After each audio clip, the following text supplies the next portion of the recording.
Bila kau izinkan sesuatu terjadi,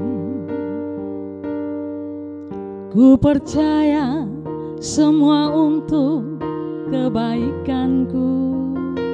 Bila nanti telah tiba waktumu, ku percaya kuasa-Mu memulihkan hidupku.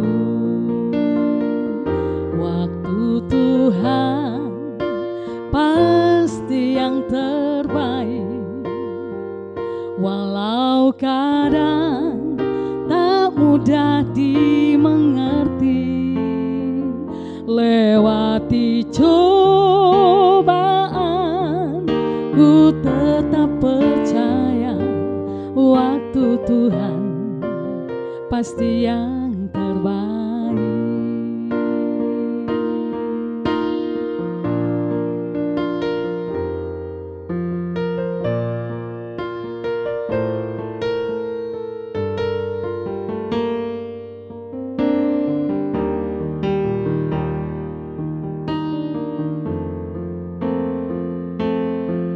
Bila kau izinkan sesuatu terjadi, ku percaya semua untuk kebaikanku.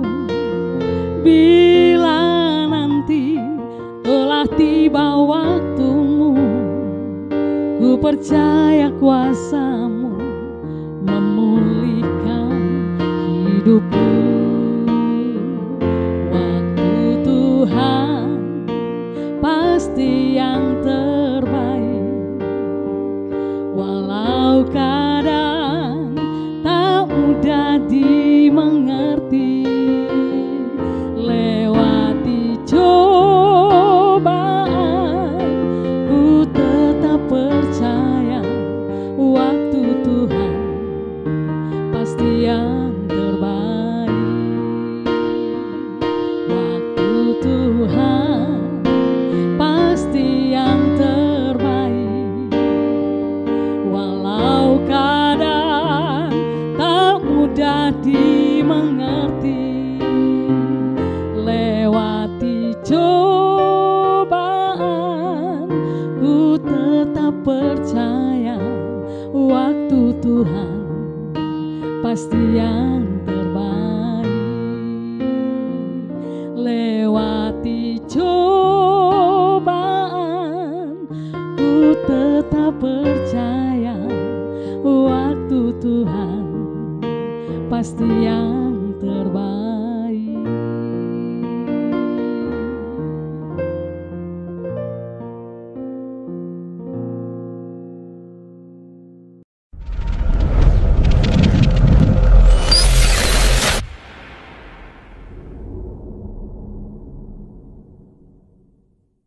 Salam, salam dalam kasih Kristus bagi kita semua. Selamat bertemu kembali dalam program Suara Kebenaran Gemit Klasis Kota Kupang Timur. Mari kita berteduh diri di hadapan Tuhan untuk kita memulai hari dengan doa. Kita berdoa. Bapa di sorga, kami mengucap syukur kami boleh ada dalam hadirat-Mu. Pimpinlah kami dalam hikmat dan kebenaran-Mu, sehingga firman-Mu menuntun kami semua dalam menjalani hari-hari hidup kami. Kasihani kami yang terbatas, dalam nama Yesus Kristus kami berdoa. Amin. Ibu bapak saudara yang terkasih, Kolose pasal 4 ayat 2 berbicara kepada kita tentang dua hal yang penting. Bertekunlah dalam doa, dan dalam pada itu berjaga-jagalah sambil mengucap syukur. Kenapa kita harus bertekun di dalam doa? Karena kunci kehidupan kita adalah di dalam doa itu. Sama seperti ketika kita ingin masuk di satu ruangan yang tertutup, kita harus mengetuk pintu. Dan ketika pintu dibukakan, baru kita bisa masuk dan menyapa orang di dalam, serta bertemu dan berkomunikasi. dengan orang yang ada di dalam ruangan itu. Itulah dengan kehidupan kita bersama dengan Tuhan setiap hari dalam doa. Kita harus mengetuk pintu hati Tuhan, sehingga Tuhan yang membukakan ruangan itu bagi kita untuk masuk dan berbicara dengan Tuhan. Dan Rasul Paulus mengingatkan kembali kepada kita melalui suratnya di Kolose 4 ayat 2. Bertekunlah di dalam doa. Bertekunlah di dalam doa. Dan pada itu berjaga-jagalah sambil mengucap syukur. Komunikasi dua arah yang kita buat bersama dengan Tuhan menolong kita sesungguhnya untuk mencari dan mendapatkan Tuhan, menemukan Tuhan, serta berbicara dengan Tuhan. Apa yang menjadi kebutuhan kita, apa yang kita perlukan, dan Tuhan akan mengetahui apa yang menjadi kebutuhan kita hari ini. Dalam situasi pandemi, ketika banyak manusia mengalami satu masa terderipsu, kita ada dalam masa-masa di mana kita seperti tercabut dari akar rumputnya. Erupsi ini membuat kita menjalani satu perjalanan yang penuh dengan kabut kelam. Orang mempunyai pegangan yang harus kuat sehingga dia tidak tercabut dari keberadaannya. Kehidupan kita boleh tercabut, tapi iman dan akar yang melekat di dalam berdoa kepada Tuhan membuat kita bisa berpegangan, membuat kita punya sebuah pengharapan, membuat kita dibangkitkan kembali melewati kabut yang pekat, sehingga melihat sebuah sinar dalam pengharapan bahwa Allah tetap ada dalam situasi yang sulit sekalipun. Allah ada di tengah situasi pandemi COVID-19. Ketika kita merasa sesak dengan banyak sekali persoalan yang dihadapi, kita seperti orang yang ada di dalam sangkar, yang terkurung, tidak bisa berekspresi, dan mati langkah kita. Tapi karya untuk melayani Tuhan tidak boleh mati. Karya untuk bekerja dan melayani Tuhan harus terus dibangkitkan, menembus kabut yang gelap, mendapatkan cahaya yang diberikan Allah dalam ketekunan. Hidup terus berlanjut. Pandemi ini tidak bisa membuat manusia tidak hidup dalam Tuhan, tapi harus membuat kita tetap melihat pertolongan Tuhan. Bagaimana cara kita melihat pertolongan Tuhan? Alkitab mengatakan, berjaga-jaga sambil mengucap syukur. Mengucap syukur yang membuat kita bisa menolong dan melihat pertolongan Tuhan. Banyak orang yang tidak bisa menolong dirinya sendiri hari ini. Karena apa? Dia sudah hopeless, putus asa, hilang pengharapan, ya. Dan bukan hanya 1-2 orang, termasuk kami juga. Kadang-kadang dalam hidup ini kami mengalami satu blank, putus asa. Ya, tapi hidup harus berjalan. Orang yang ada dengan Tuhan, orang yang selalu punya hubungan yang baik dengan Tuhan, ditopang hidupnya. Bahkan ketika kita jatuh, Tuhan menggendong kita dengan luar biasa melewati perjalanan hidup kita yang tidak mudah. Saudara yang terkasih dalam Kristus, pada saat ini menjadi sebuah tantangan bagi kita semua, bahwa 2021 adalah sebuah masa baru dalam situasi yang semuanya serba baru di era new normal. Kita harus tetap disiplin dalam mematuhi protokol kesehatan. Kita juga harus menjaga jarak, kita harus menjaga diri kita, kita harus juga mengedukasikan secara baik bagaimana menjaga kesehatan, pakai masker di mimbar-mimbar gereja, di tiap-tiap sudut tempat, dalam keluarga. Mari kita jaga dan rawat kehidupan bersama dengan tetap melihat pertolongan Tuhan. Seperti yang dikatakan oleh Paulus, bertekunlah di dalam doa. Dan dalam pada itu berjaga-jagalah dengan mengucap syukur. Hidup orang Kristen hanya ada 2 hal yang harus dilakukan. Dia tetap tunduk di hadapan Allah dalam kerendahan hati, berdoa. Yang kedua, harus selalu ada ungkapan syukur. Karena dengan hati yang bersyukur ada sukacita, dan seluruh kesulitan hidup kita hanya Tuhan yang bisa memberikan jalan keluarnya bagi kita semua. Pada kesempatan ini saya ingin membagi satu cerita bagi kita semua.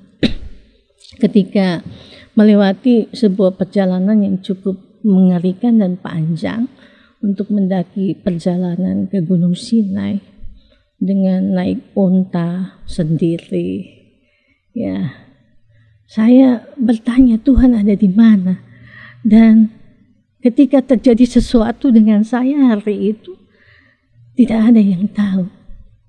Tapi Tuhan yang menuntun perjalanan hingga kami bisa sampai dengan selamat di puncak Sinai, walaupun harus berjalan kaki lagi. Dan dalam perjalanan yang cukup curam, terbing, jurang, yang kalau pagi hari itu mengerikan melihat dari atas. Tapi karena malam kita tidak bisa lihat apa-apa. Lalu ketika kita turun baru kita lihat, wah itu tebingnya sangat terjal sekali. Dan saya merasakan satu ketakutan yang luar biasa ketika unta berjalan sendiri dan saya ada di tengah-tengah satu tempat yang tidak ada satu orang pun yang bisa untuk diminta tolong. Lalu saya hanya berkata, Tuhan, tolong saya supaya saya bisa sampai ke puncak Gunung Sinai. Saya ingin bertemu dengan Tuhan. Dan ketika sampai di sana, saya mengucap syukur. Ternyata berjalan dalam gelap, berjalan dalam kesendirian, membuat kita membutuhkan Tuhan. Membutuhkan Tuhan harus dimulai dengan sebuah seruan dari dalam diri sendiri. Mari kita menyerukan kepada Tuhan apa yang menjadi kebutuhan kita hari ini. Kami butuh Tuhan untuk menuntun kami melewati masa sulit di saat pandemi COVID-19 masih ada. Dan biarlah tangan Tuhan tetap menuntun kami melewatinya dengan penuh sukacita. Karena pasti ada berkat dan pertolongan Tuhan di balik semua peristiwa yang kita hadapi. Tuhan punya waktu bagi saya dan saudara. Dan apa yang Tuhan lakukan dalam waktu Tuhan bagi kita menjadi sebuah gambaran hidup, menjalani hidup untuk terus berkarya, melayani Tuhan. Biarlah apa yang kita dengar bersama-sama lewat bagian firman Tuhan ini menolong kita memulai hari dan menjalani hidup bersama dengan meminta pertolongan Tuhan. Mari kita berdoa. Ya Allah, Bapa di surga, kami mengucap syukur untuk hari ini. Kami bersyukur karena firman-Mu sudah mengingatkan kami, menolong kami, meneguhkan iman kami. Tidak sulit menjalani hari-hari hidup bersama dengan Tuhan. Di tengah kesulitan yang besar yang dihadapi oleh banyak orang, yang dihadapi oleh dunia hari ini, kami mau datang tunduk di hadapan Tuhan. Dengan penuh kerendahan hati, kami meminta, kalau bisa ya Allah, biarlah badai ini berlalu. Berikan kami ketekunan, berikan kami keyakinan bahwa tangan Tuhan yang kuat yang akan menuntun kami melewati dan memasuki masa-masa sulit, masa-masa penuh sukacita di tahun 2021 yang tidak mudah bagi setiap orang, bagi gereja di seluruh tempat, bagi semua pemuka agama dalam berbagai keberagaman dan kemajemukan yang ada.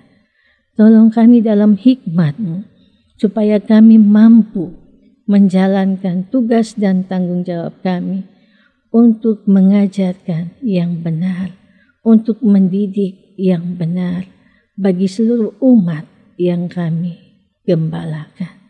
Bagi pemimpin-pemimpin gereja, Tuhan ada bagi mereka dalam menentukan kebijakan yang terbaik di tengah situasi pandemi COVID-19 ini. Bagi pemerintah bangsa kami dalam mengambil kebijakan yang menolong banyak orang di masa pandemi COVID-19 ini. Biarlah kasih setia Tuhan ada bersama dengan mereka yang Tuhan utus dan pilih di pemerintahan yang ada di Republik Indonesia, Nusa Tenggara Timur, Kota Kupang, dan seluruh kabupaten. Allah menolong memberkati. Cara khusus kami berdoa bagi semua orang yang menderita ketakutan, kesakitan karena COVID-19. Allah memulihkan kembali dan Allah menolong supaya mereka melihat pertolongan Tuhan dan menemukan jalan keluarnya bersama dengan Tuhan Yesus yang mengasihi, yang menopang kami, yang tidak pernah meninggalkan kami. Terima kasih banyak ya Allah bagi semua kami yang hadir hari ini, yang mengangkat hati dengan tiap pergumulan kami. Kasihani kami ya Allah, berkati kami, berkati keluarga kami, berikan kami kuat dan sehat, dan biarlah kami selalu ada dalam pimpinan dan penyertaan-Mu menjalani hidup untuk terus berkarya dan melayani Tuhan. Terima kasih banyak ya Allah Bapa di sorga. Biarlah dengan bertekun di dalam doa, dengan mengucap syukur, kami dikuatkan dalam sebuah pengharapan yang sama. Selalu ada hari baru yang Tuhan berikan dan kebaikan Tuhan yang tidak pernah berhenti dalam hidup kami selama kami berseru dan memanggil nama Tuhan. Terima kasih banyak ya Allah, memberkati semua kami dalam kegiatan yang dilakukan di hari ini, dan biarlah berkat-Mu boleh menuntun perjalanan hidup kami. Kasih karunia, damai sejahtera dari Allah Bapa di dalam Yesus Kristus Tuhan kami, dalam persekutuan dengan Roh Kudus, tetap tinggal menyertai, memberkati kita semua hari ini, kekal selama-lamanya. Amin. Selamat memulai hari ini dalam tuntunan Roh Kudus. Tuhan Yesus memberkati kita semua. Salam.